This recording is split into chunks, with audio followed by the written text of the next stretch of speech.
एक ऐसे नाम के बारे में जिन्होंने अपने लेखन और कविताओं के माध्यम से हिंदी भाषा को नई पहचान दी।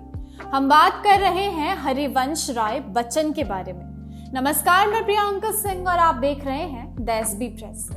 हरिवंश राय बच्चन का जन्म 27 नवंबर 1907 को उत्तर प्रदेश के प्रयागराज जिले के एक छोटे से गांव पट्टी में हुआ था। वे बचपन से ही एक विलक्षण प्रतिभा के धनी थे। उन्हें बचपन में सब बच्चन कहकर बुलाते थे और बाद में यही नाम उनकी पहचान बन गया।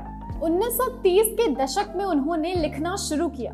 उनकी कविताओं में मानवीय संवेदनाओं की गहराई और भावनाओं की सच्चाई होती थी। उनकी रचनाओं में समाज की विडंबनाएं, जीवन के सुख दुख और प्रेम की सच्चाई झलकती थी। जब भी हरिवंश राय बच्चन का नाम लिया जाता है, उनकी कालजयी रचना मधुशाला का जिक्र अनिवार्य हो जाता है। 1935 में लिखी गई इस कविता ने उन्हें साहित्य की दुनिया में अमर बना दिया। मधुशाला केवल एक कविता संग्रह नहीं, बल्कि जीवन के अनुभवों और दर्शन का एक ऐसा मिश्रण है जिसने पाठकों के दिलों को छू लिया। ये रचना इतनी लोकप्रिय हुई कि आज भी इसे पढ़ा और गुनगुनाया जाता है। हरिवंश राय बच्चन का जीवन संघर्षों से भरा रहा। उनकी पहली पत्नी श्यामा का निधन केवल 24 साल की उम्र में हो गया था। इस हादसे ने उन्हें गहरा आघात पहुंचाया, लेकिन उन्होंने हार नहीं मानी। बाद में उन्होंने तेजी बच्चन से विवाह किया, जो उनके जीवन की प्रेरणा और ताकत बनी।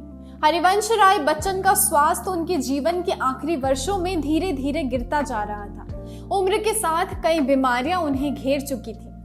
95 साल की उम्र में उनका शरीर कमजोर हो चुका था, लेकिन उनका मन अब भी कविताओं और साहित्य की गहराई में खोया रहता था।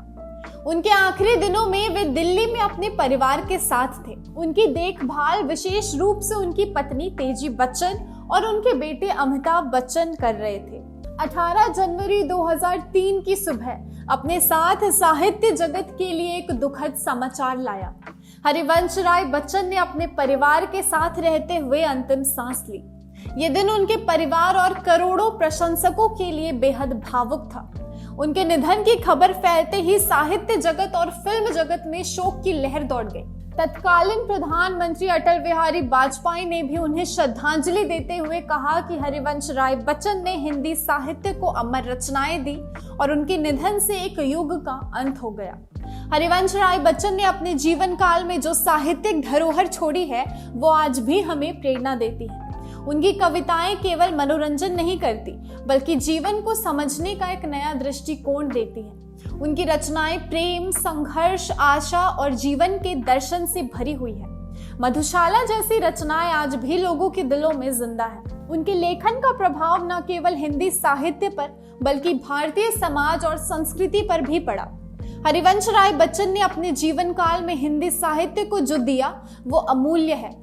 उनकी कविताएं केवल शब्द नहीं, बल्कि भावनाओं और जीवन दर्शन का जीवंत चित्रण है। उनकी मृत्यु के बाद भी उनकी रचनाएं लोगों के दिलों में जिंदा हैं। जो बीत गई सो बीत गई जैसी कविताएं हमें सिखाती है कि जीवन में आगे बढ़ना कितना जरूरी है। 18 जनवरी 2003 को हरिवंश राय बच्चन ने इस दुनिया को छोड़ा, लेकिन उनके विचार, कविताएं और उनका योगदान अमर है। उनकी मृत्यु एक युग का अंत जरूर थी, लेकिन उनकी रचनाएं हमें हमेशा प्रेरित करती रहेंगी।